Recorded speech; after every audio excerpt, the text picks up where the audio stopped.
এগুলা কি গাছ বাপি? এটা টমেটো গাছ।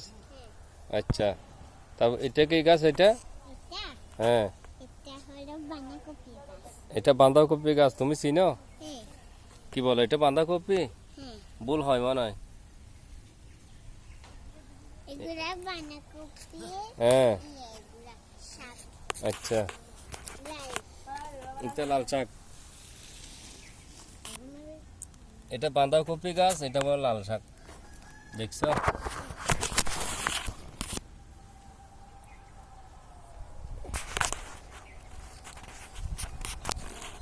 কেমন আছো তুমি? ছেলে না মেলে?